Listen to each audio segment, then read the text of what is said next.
नमस्कार साथियों, स्वागत है आप सभी का। तो आज हम लोग लगा रहे हैं जीव विज्ञान की सीरीज नंबर 7, यानी कि जीव विज्ञान का ये है आपका वीडियो नंबर 7 और टॉपिक है हमारा मानव शरीर तथा स्वास्थ्य विज्ञान। जो अभ्यर्थी रेलवे की तैयारी कर रहे हैं या एसएससी एमटीएस की तैयारी कर रहे हैं उनके लिए ये वीडियो रामबाण साबित होने वाला है। मैं ज़्यादा बातों में टाइम वेस्ट नहीं करूँगा, सीधे सवालों की तरफ चलता हूँ। अगर आप वीडियो तक आ गए हैं तो लास्ट तक बने रहिए, निश्चित ही आपको यहाँ से कुछ ना कुछ बहुत अच्छी जानकारी मिलेगी जो आपके स्कोरिंग में बहुत ज़्यादा हेल्प करेगी। तो बस मैं वीडियो स्टार्ट करता हूँ, थोड़ा सा मैं जूम कर लूँ ताकि चीज़ें बिल्कुल सही हो जाएँ। देखो भाई, सवाल हमारे सामने है और ये जितने भी सवाल हैं ये किसी न किसी प्रीवियस ईयर परीक्षा में पूछे गए हैं, तो इस लिहाज से बहुत ज़्यादा इंपॉर्टेंट हो जाते हैं। पहला सवाल आपको दे रखा है, लिंगामेंट का शरीर में क्या कार्य होता है, यानी कि जो शरीर में हमारे लिंगामेंट पाया जाता है, लिंगामेंट एलिमेंट पाया जाता है, उसका कार्य क्या होता है। ऑप्शन आपको दे रखे हैं, पेशी को पेशी से जोड़ना, हड्डी को हड्डी से जोड़ना, पेशी को हड्डी से जोड़ना, या फिर पेशी को उपास्थि से जोड़ना। तो आप सभी को पता होगा जो लिंगामेंट का कार्य होता है, लिंगामेंट का कार्य होता है हड्डी को हड्डी से जोड़ना, यानी कि एक हड्डी जो दूसरी हड्डी से जुड़ी होती है वो किसके कारण, लिंगामेंट के कारण। और सवाल आपका पूछा गया है, रेलवे की परीक्षा में पूछा गया है। अगला सवाल है, इंसुलिन। ऑप्शन दे रखे हैं, रुधिर शर्करा को बढ़ाती है, रुधिर शर्करा को घटाती है। तो आपने नोटिस किया होगा आपके परिवेश में बहुत सारे ऐसे लोग होंगे जो शुगर फ्री चाय पीते हैं। अब शुगर फ्री चाय क्यों पीते हैं, तो आप लोग कहते हैं कि इन्हें शुगर है, यानी कि इंसुलिन का कार्य यहाँ पर क्या है, तो इंसुलिन जो होता है वह क्या करता है, रुधिर की शर्करा को घटाता है। और जो लोग शुगर फ्री चाय पीते हैं या जिनको शुगर है तो वो लोग काहे का इंजेक्शन लेते हैं, वह आपके इंसुलिन का इंजेक्शन लेते हैं। तो इंसुलिन का कार्य क्या होता है, ये आपकी जो रुधिर शर्करा होती है उसको घटाती है। चलिए अगला सवाल करते हैं। अगला सवाल है, ग्लाइकोलिसिस एवं क्रेब्स चक्र के बीच की कड़ी क्या है। सवाल बहुत अच्छा है, इसमें दो प्रकार से सवाल बनते हैं कि ग्लाइकोलिसिस का अंतिम उत्पाद क्या होता है। एक सवाल इस प्रकार से बनता है और यहाँ पर आपसे पूछा है ग्लाइकोलिसिस एवं क्रेब्स चक्र के बीच की अंतिम कड़ी क्या, बीच की कड़ी क्या है। ऑप्शन आपको दे रखे हैं, ग्लूकोज, एस्टिक एसिड, फ्रुक्टोज, और इसके बाद में थर्ड ऑप्शन आपको दे रखा है स्टाइल को एंजाइम। तो इसके लिए जो सही उत्तर आपका जाएगा वह जाएगा आपका ऑप्शन नंबर 4 के लिए, यानी कि स्टाइल को एंजाइम जो है ग्लाइकोलिसिस और क्रेब्स चक्र के बीच की कड़ी है। यानी कि हर ऑप्शन में सवाल छिपा हुआ है। जैसे अगले ही सवाल देख लो, मसूड़ों से रक्तस्राव को, यानी कि मसूड़ों से जो ब्लीडिंग होती है को निम्न में से कौन रोकता है। जब आपके मसूड़ों से रक्त निकलने लगता है तो इनमें से वह कौन सा एलिमेंट है जो मसूड़ों से रक्तस्राव को रोकता है। ऑप्शन आपके दे रखे हैं, स्कार्बिक एसिड, विटामिन बी, निकोटिनमाइन और थायमिन। तो देखो अब यहाँ पर जो सही उत्तर होगा वह होगा आपका स्कार्बिक एसिड। अब यहाँ पे दूसरा सवाल किस प्रकार से बन सकता है कि स्कार्बिक एसिड जो है किसका वैज्ञानिक नाम है। ठीक है, आप बड़े प्यार से बता दोगे कि भाई विटामिन सी का जो वैज्ञानिक नाम है वो स्कार्बिक एसिड है। अब तीसरा सवाल यहाँ पे किस प्रकार से बन सकता है कि विटामिन सी किन फलों में पाया जाता है। अब जैसे दूसरा ऑप्शन दे रखा है विटामिन बी, विटामिन बी किसका रासायनिक नाम है, यानी कि हर ऑप्शन में आपका सवाल जो है छुपा हुआ है। तो अगला सवाल करते हैं, यहाँ पर आपको दे रखा है डायस्टोज एंजाइम किसका पाचन करता है। डायस्टोज एंजाइम जो होता है वो किसका पाचन करता है, प्रोटीन का, स्टार्च का, सुक्रोज का या फिर वसा का। तो इसके लिए जो सही उत्तर जाएगा प्यारे दोस्त वह जाएगा आपका ऑप्शन नंबर 2 के लिए, यानी कि जो डायस्टोज एंजाइम होता है वो पाचन करता है आपका स्टार्च का। किसका पाचन करता है, स्टार्च का।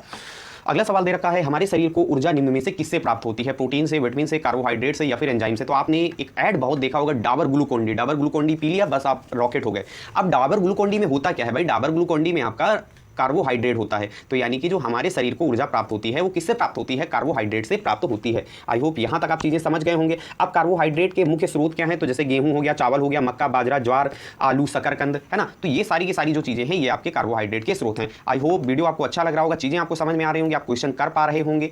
चलिए अगला सवाल देखते हैं। अगला सवाल है, देखो अभी मैंने बताया था और वही सवाल आपसे पूछ लिया, ग्लाइकोलिसिस का अंतिम उत्पाद क्या है। और मैंने आपको वहां पर बताया भी था, ग्लाइकोलिसिस का जो अंतिम उत्पाद होता है वह बोला जाता है पायरुविक एसिड। क्या बोला जाता है, पायरुविक एसिड। और जो पिछला सवाल था वहां पर आपसे क्या पूछा था, ग्लाइकोलिसिस एवं क्रेब्स चक्र के बीच की कड़ी क्या है।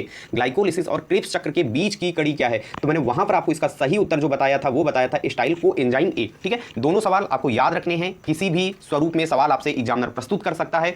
चलिए अगला सवाल करते हैं, हमारे शरीर के आंतरिक अंग किनके माध्यम से शरीर के भीतरी सतह से जुड़े होते हैं। सवाल एक बार मैं पुनः पढ़ता हूं, हमारे शरीर के आंतरिक अंग किनके माध्यम से शरीर के भीतरी सतह से जुड़े होते हैं। ऑप्शन आपको दे रखा है, कोशिका द्वारा, अस्थियों द्वारा, तंतुओं द्वारा या फिर लिंगामेंट्स के द्वारा। तो देखो भाई, जो हमारे शरीर के आंतरिक अंग होते हैं वो जो जुड़े होते हैं वो किससे जुड़े होते हैं, तो वो जुड़े होते हैं आपके लिंगामेंट के द्वारा। किसके द्वारा, लिंगामेंट के द्वारा। अगला सवाल आपको दे रखा है, बहुत ही प्यारा सवाल है और आई होप कि ये सवाल का उत्तर लगभग सभी लोग कर पाए होंगे बड़ी आसानी से। सवाल क्या दे रखा है, वयस्क व्यक्ति के हृदय की धड़कन क्या होती है, या जो वयस्क व्यक्ति होता है उसके हृदय के धड़कने की दर क्या होती है। ऑप्शन आपको दे रखे हैं, 50 से 60 प्रति मिनट, 50 से 70 से 80 प्रति घंटा, और या फिर इसके बाद 70 से 80 प्रति सेकंड, या फिर 70 से 80 प्रति मिनट बार। तो देखो इसके लिए जो सही उत्तर जाएगा, जो हमारा हृदय धड़कता है वह आपका धड़कता है 70 से 80 मिनट प्रति बार। यानी कि 1 मिनट में आपका जो हृदय है, हमारा हृदय है या स्वस्थ हृदय जो होगा वह 70 से 80 मिनट 1 मिनट में 70 से 80 बार धड़कता है। चीजें स्पष्ट हैं। चलिए अगला सवाल करते हैं। अगला सवाल दे रखा है इंसुलिन निम्न में से क्या है। इंसुलिन क्या है? अम्ल है, हार्मोन्स है, एंजाइम है या फिर इनमें से कोई नहीं है। तो देखो भाई, इंसुलिन जो है, इंसुलिन आपका क्या होता है? तो इंसुलिन आपका एक प्रकार का हार्मोन्स होता है। क्या होता है? हार्मोन होता है। आई होप चीजें आपको समझ में आ गई होंगी। इसका भी उत्तर आप बड़े प्यार से कर पाए होंगे। अगला सवाल आपको दे रखा है रासायनिक दृष्टि से एंजाइम क्या होते हैं। रासायनिक दृष्टि से एंजाइम क्या होते हैं? ऑप्शन आपको दे रखा है वसा, कार्बोहाइड्रेट, विटामिन या फिर प्रोटीन। तो देखो भाई, रासायनिक दृष्टि से अगर एंजाइम की बात की जाए तो जो रासायनिक दृष्टि से आपके एंजाइम होते हैं वह होते हैं प्रोटीन। क्या होते हैं? प्रोटीन। यानी कि ऑप्शन नंबर 4 जो होगा वह आपका बिल्कुल सही होगा। और आप जैसा कि देख पा रहे हो, सारे के सारे आपके सवाल रेलवे की परीक्षा, एसएससी की परीक्षा या किसी न किसी परीक्षा में पूछे गए हैं। अगला सवाल करो, किस क्रिया में अल्कोहल का निर्माण होता है? ऑक्सीश्वसन, अनॉक्सीश्वसन, प्रोटीन संश्लेषण या फिर प्रकाश संश्लेषण।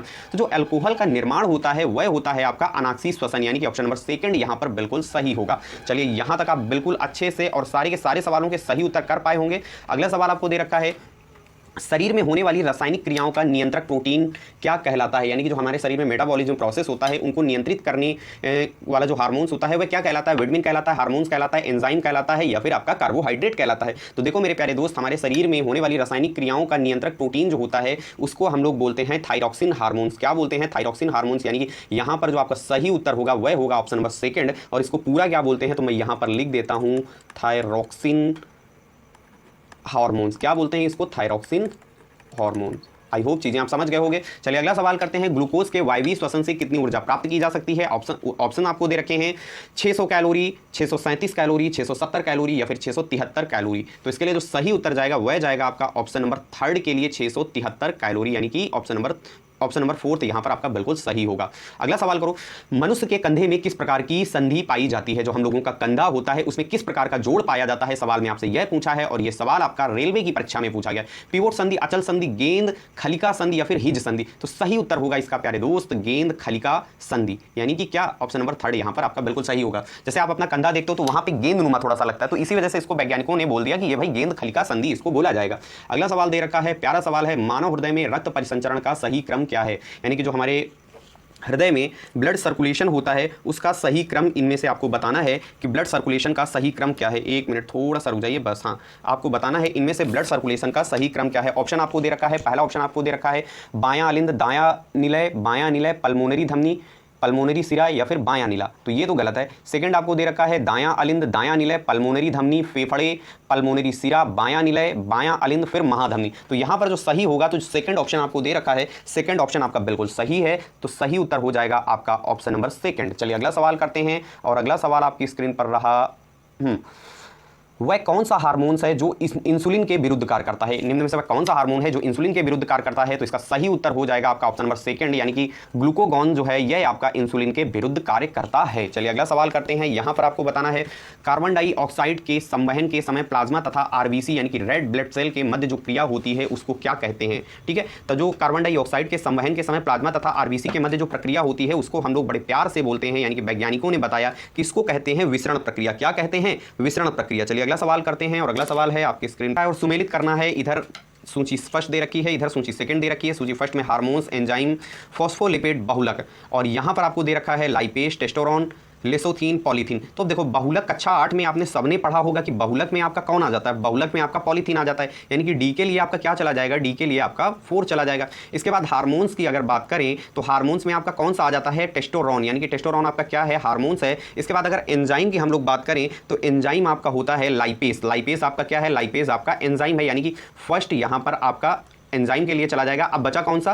थर्ड आपका बचा, यानी कि फॉस्फोलिपिड आपका क्या है? लिसिथिन। अब यहाँ पर जो हमारा कूड बना वो बना 2 1 3 4। 2 1 3 4 किस में मिल रहा है? ऑप्शन नंबर 2 में मिल रहा है, तो यही आपका बिल्कुल सही उत्तर हो जाएगा। 2 1 3 4 सॉरी 2 1 3 4 आपका मिल रहा है ऑप्शन नंबर 1 में मिल रहा है। किसमें है? ऑप्शन नंबर 1 में। चलिए अगला सवाल करते हैं। अगला सवाल आपको यहाँ पर बताना है, रुधिर की नाड़ी दर किससे मापी जाती है? रुधिर की नाड़ी दर किससे मापी जाती है? सिरा से, पेशी से, हृदय से या फिर धमनी से? तो रुधिर की जो नाड़ी दर है वह मापी जाती है धमनी से। जब आप डॉक्टर के पास जाते हैं या प्राचीन काल में जो वैद्य होते थे तो वह नाड़ी दर मापते थे। अब वह नाड़ी दर किससे मापते थे? तो वह धमनी की सहायता से ही नाड़ी दर मापते थे। चलिए अगला सवाल करते हैं, भोजन का पाचन कहां से प्रारंभ होता है? मुख से, आमाशय से, आंत से या फिर वक्र से? तो मेरे प्यारे दोस्त भोजन का जो पाचन होता है वह प्रारंभ होता है मुख से। कहां से प्रारंभ होता है? मुख से। यहां पर एक सवाल और बन जाता है कि जो हमारी आहार नाल होती है, क्या आहार नाल, है ना। आहार नाल की लंबाई आप लोग कमेंट बॉक्स में जरूर टाइप करके बताइए, आहार नाल की लंबाई कितनी होती है। चलिए अगला सवाल करते हैं, वक्र में ग्लूकोज का अवशोषण किस क्रिया द्वारा किया जाता है। ऑप्शंस आपको दे रखे हैं, बोमेन कैप्सूल द्वारा, हेनले लूप द्वारा, वक्र सिराओं द्वारा या फिर कुंडलित नलिकाओं द्वारा। तो सही उत्तर होगा प्यारे दोस्त कुंडलित नलिकाओं द्वारा। ठीक है, चीजें आपको समझ आ रही होंगी। अगला सवाल करते हैं, सिराओं का रंग नीला दिखाई देने का कारण क्या है। अब पहली चीज तो यह समझो कि जो सिराएं होती हैं, सिराओं में क्या होता है, सिराओं में रक्त बहता है। अब रक्त नीला कब होगा, जब वह अशुद्ध होगा। तो यहां पर आपसे पूछा है सिराओं का रक्त नीला दिखाई देने का कारण क्या है, तो यहां पर सही उत्तर क्या हो जाएगा, ऑक्सीजन रहित रक्त की उपस्थिति, यानी कि जिस रक्त में आपका ऑक्सीजन नहीं होगा, कार्बन डाइऑक्साइड होगी, वही रक्त आपका क्या होगा, वही रक्त आपका नीला होगा। अच्छा, अब एक सवाल यहां पर और बन जाता है कि वह कौन सी सिरा है, वह कौन सी सिरा है जिसमें आपका शुद्ध रक्त बहता है। उत्तर अगर आपको पता है तो कमेंट बॉक्स में जरूर टाइप करें। चलिए अगला सवाल करते हैं, विशिष्ट ज्ञानेंद्रियां किसे कहते हैं। वे जो विशिष्ट उद्दीपनों को ग्रहण करें, वे जो त्वचा में स्थित होती हैं, वे जो बाह्य उद्दीपनों को ग्रहण करें, वे जो शरीर के अंदर पैदा होने वाले उद्दीपनों को ग्रहण करें। तो इसके लिए जो सही उत्तर जाएगा वह जाएगा आपका ऑप्शन नंबर फर्स्ट के लिए, यानी कि वे जो विशिष्ट उद्दीपनों को ग्रहण करें। यानी कि क्या, जैसे आपकी ज्ञानेंद्रिया हो गई, आंख हो गए, नाक हो गए, कान हो गए, तो ये क्या कीजिएगा, चैनल को सब्सक्राइब कीजिएगा और दोस्तों के साथ वीडियो को जरूर शेयर कीजिएगा। और जो सवाल मैंने आपसे पूछे हैं, अगर आपको इनके उत्तर पता है तो कमेंट बॉक्स में जरूर टाइप कीजिएगा। इसके आगे के सवाल आपको कल के वीडियो में मिल जाएंगे। लगातार आपकी क्विज चल रही है, रेलवे के जो भी परीक्षार्थी हैं उनके लिए ये वाले वीडियो बहुत ही ज्यादा हेल्पफुल साबित होंगे। निश्चित तौर पर कुछ ना कुछ यहाँ से फंसेगा। Thank you, thanks for watching me, have study, have a nice day, goodbye, thank you.